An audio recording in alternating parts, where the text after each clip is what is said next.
Саламатсыңар менин досторум, кандайсыңар, жакшы жүрөсүңөрбү? Силер жакшы жүрсөңөр, мен дагы абдан кубанычтамын.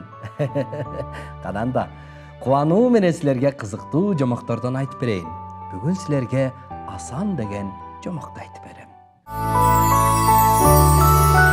Илгери өткөн замандардын биринде бир хандын 3 баласы болуптур. Ал балдарынын эң кичүүсүнүн аты Асан экен. Бир күнү хан түш көрүп, түшүндө булбулдун сайраган үнүн угуп, ошол булбулга ашык болуп калат. Хан күндөн күнгө саргайып, куса болуп, акыры бир чоң ооруга туш болот. Атасы эмнеден ооруп жатканын балдары такыр эле биле алышпай коет. Бир күнү хан 3 баласын чакыртып алып, балдарым, мен бир түш көрдүм. Түшүмдө бир булбул үнүн мукам чыгарып, укмуш сайрады. Мен ошол булбулга ашык болуп, ашыктыктан ооруп, минтип төшөктө жатам деп араң сүйлөдү. Булбулду алып келүү Асандын колунан келет, бирок ал жаштык кылат. Силердин колуңардан келбейт, деди хан. Бизди Асандан кемсинтет деп, 2 уулу атасына таарынышат. Анда атасы, кой таарынбагыла балдарым, үчөөң тең баргыла деп, үчөөнү тең жиберет. Аягы баягы хандын 2 уулу Асанды ээрчитип алып, жүрүп олтуруп, бир тактай кудукка барышат. Ал кудуктун жанында 2 жол жатат. Бир жолго барса келет, бир жолго болсо барса келбес жол деп жазылып коюлган. Барса келет деген жолго 2 агасы түшөт. Барса келбес деген жолго Асан түшөт. Бул үчөө жолго чыга электен мурун Асан, үчөөбүз кудуктун тактасын 3 аталы, кимибиз келсек, тактадан өзүбүздүн огубузду сууруп алалы. Келгенибизди ошондон билели дейт. Тактаны үчөө 3 атат да, жолдоруна түшүп, жүрүп кетишет.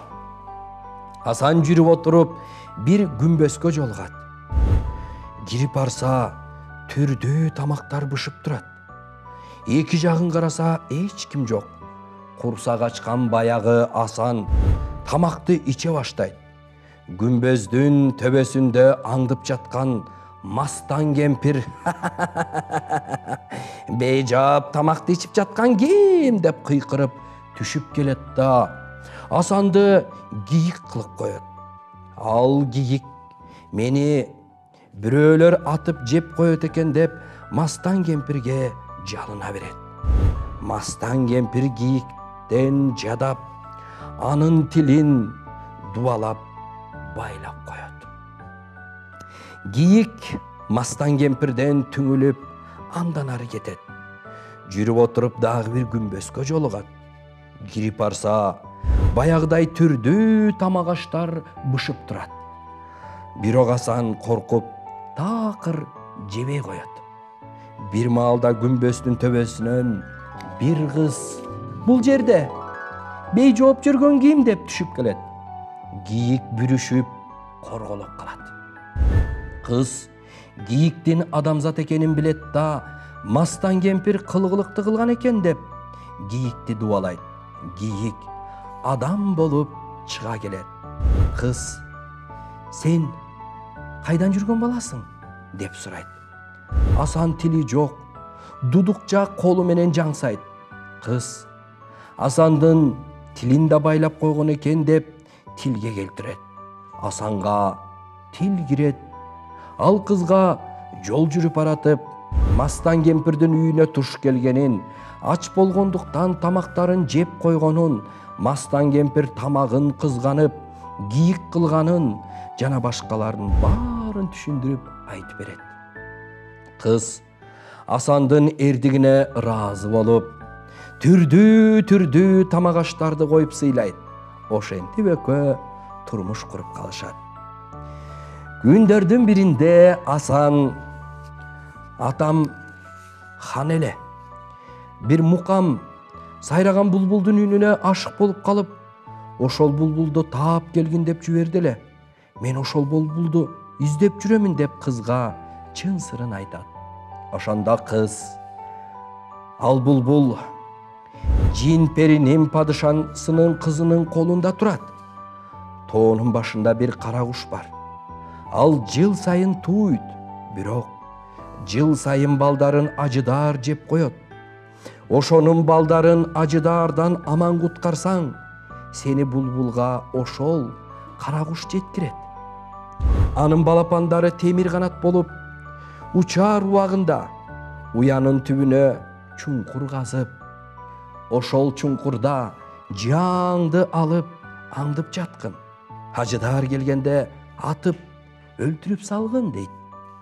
Асан тоонун башына барып, баягы келинчек айткандай жаасын алып, кара куштун балапандары жаткан уяны аңдып жатат. Бир убакта ажыдаар келип, уяга чыга баштайт. Балапандары чырылдап, чыркырашат. Асан ошондо ажыдаарды тең бөлө атып салат. Аңгыча болбой, үйдөй ташты үтүрөңдөтүп, койдой ташты котураңдатып, бороон чапкын менен кара куш келет. Келсе балдары аман эсен. Сүйүнүчү койнуна батпай, балапандарынан ажыдаардан кантип кутулдуңар деп сурайт. Анда балдары: ажыдаар бизди жутам деп уяга чыгып келатканда мына бул киши атып өлтүрдү деп жооп беришет. Ошондо кара куш: сен мага аябай чоң жардам кылган экенсиң. Эми сенин эмне мүдөң бар? Айткының дегенде, баягы Асан: жин перинин падышасынын кызынын колундагы булбулду алып бер дейт. Кара куш булбул кушка кантип баруунун жолун бардык куштардан сурайт. Ошондо жин перинин падышасына 3 жыл туткун болгон адам кара кушка: жин перилер удаасы менен 3 күн уктайт. Ошол уктап жаткан кезде барсаңар, Кудайдын жалганы. Уктабаган убакта барсаңар, Кудайдын каргаганы дейт. Кара куш Асанды ошентип алып жөнөйт. Жүрүп отуруп, алардын уктаганына 1 күн калганда барышат. Ал күнү токойдун ичинде жашынып жатып, эртеси Асан алтын туурда олтурган булбулду алып, келинчегине келип, үчөө жөнөп кетет. Жүрүп отуруп, баягы такталуу кудукка келишет. Асан 3 окту караса, үчөө тең тактада кадалган бойдон турат. Асан эки агасынын кетпегенин билет да, келинчеги менен булбулду ошол жерге коюп, өзү эки агасын издеп кетет. Жүрүп отуруп, 1 айылга келет.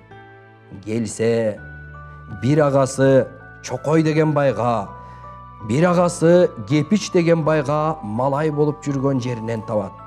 Асан агаларын алып кетемин десе, байлар бул экөөнүн ичкен жегенин төлөмөйүнчө кое бербейбиз деп чатак кылышат. Асан эки агасынын ичкен жегенин бүт төлөп, куткарып кудукка барат. Ошол жерден эки агасы Асандын келинчегин, булбулду көрүп, көңүлдөрү бузулат. Уялбай кантип барабыз деп, Асандын эки көзүн чукуп, сокур кылып туруп, кудукка салып жиберишет. Булбул Асандын эки көзүн кебезге ороп, эки канатын алдына катып коет. Асандын келинчеги карматпай качып кетет. Баягы Асандын эки агасы: булбулду биз алып келдик деп атасына алып барышат. Хан эки уулунан: Булбулду кантип таап алдыңар? Кантип алып келдиңер дегенде бирөөсү күлүк ат минип караңгыда уурдап келдик дейт. Анда экинчиси караңгыда жөөлө уурдап келдик дейт. Балдарынын сөзүнөн эки ачалык билингенден кийин сени ким алып келди деп булбулдан сурайт. Ошондо булбул бул экөөнүн иниси Асан деген алып келген. Бирок бул экөө намыс кылып Асандын эки көзүн чукуп такталуу кудукка салып жиберишти. Эки көзү менен эки канатымдын алдына катып койгон көздөрүн. Мына Асан өлгөн жок, тирүү эле кудуктун түбүндө жатат дейт. Хан кудуктан Асанды алдыртып, эки көзүн жылуусунда салдыртып, мүрөктүн суусун куйдуртуп айыктырат экен. Ал эми берки эки баласына жаза берет. Хан каалаган булбулуна жетип, Асан келинчегин алып келип, элине хан болуп, жыргап куунап жашап калган экен. Көрдүңөр балдар, эч качан бирөөгө карасанатайлык кылып, бирөөнүн ак эмгегин уурдабаш керек экен. Мына Асандын эмгегин уурдап алам деген агалары ошентип хан сарайдан куулушту, тентип калышты. Ал эми ак пейил, чын жүрөктөн бардык жакшылыкты кылган Асан хан болуп калган экен. Мына кызыктуу жомок деме ушул жеринен бүтүрөйүн достор. Анткени уктаганга да убакыт келген турбайбы? Кой, жакшы жаткыла.